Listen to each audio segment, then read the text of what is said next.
I'm Jennie Finch, Olympic gold medal softball pitcher and a proud member of the advisory board of the Capital One Cup. I started playing softball when I was 5 years old and started pitching when I was 8.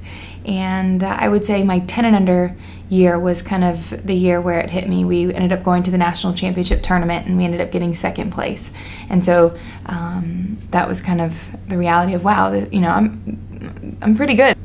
My parents have always been the backbone to me and my main support system. So my dad was more of the tough love role and always on a bucket, catching me left and right, always pushing me to, you know, work harder and be better. And my mom was more the emotional supporter of just basically convincing me that my dad really does love me and he wants what's best for me and only sees potential in me. But it was, you know, I look back and I think, wow, they sacrificed so much to allow me to accomplish my dreams, and they've pushed me to limits that I never even knew I could go. You can only be a good pitcher if you have good defense behind you and surrounded by talent, and I was fortunate enough to play on good teams and have good coaches throughout my career, so I have to give them most of the credit. But my dad behind the home plate pushing me, you know, catching those workouts every other day pretty much year-round, my whole upbringing, a lot of hard work, a lot of practice, along with having some talent and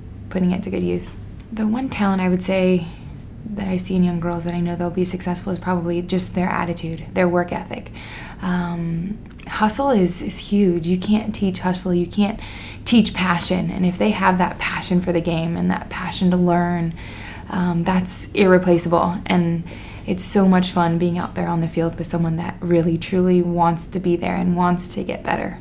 Game day rituals, yes, lots of superstitions. I like to call it just basically my routine, but you know, if something's working, you got to stick with it. And so I never liked changing out gloves.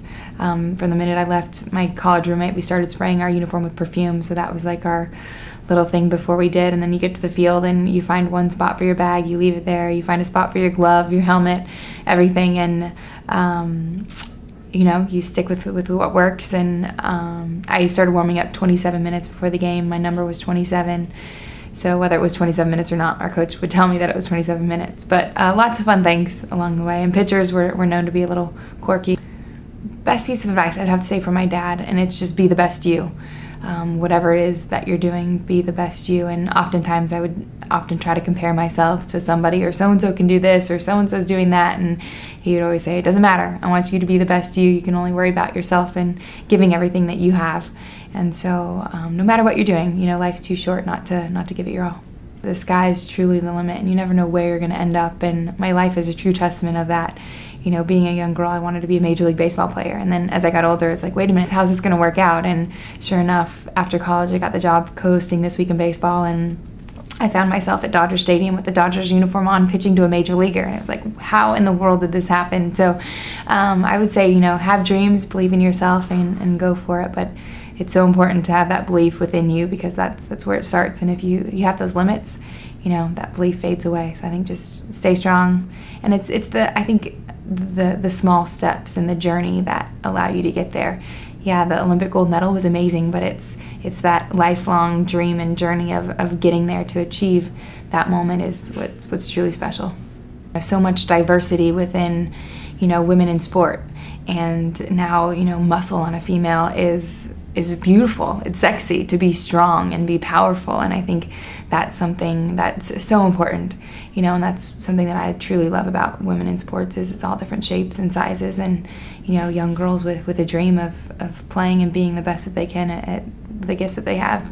The Capital One Cup not only awards the top collegiate Division I program on the women's side and men's side, but they are honored at the ESPYs along with a cumulative $400,000 to their program for student athletes scholarship money. So it supports them in so many ways and shines lights to those sports that may not get the attention like the bigger sports do, and especially on the women's side as well. And you can go to CapitalOneCup.com to find out where your school finished this year.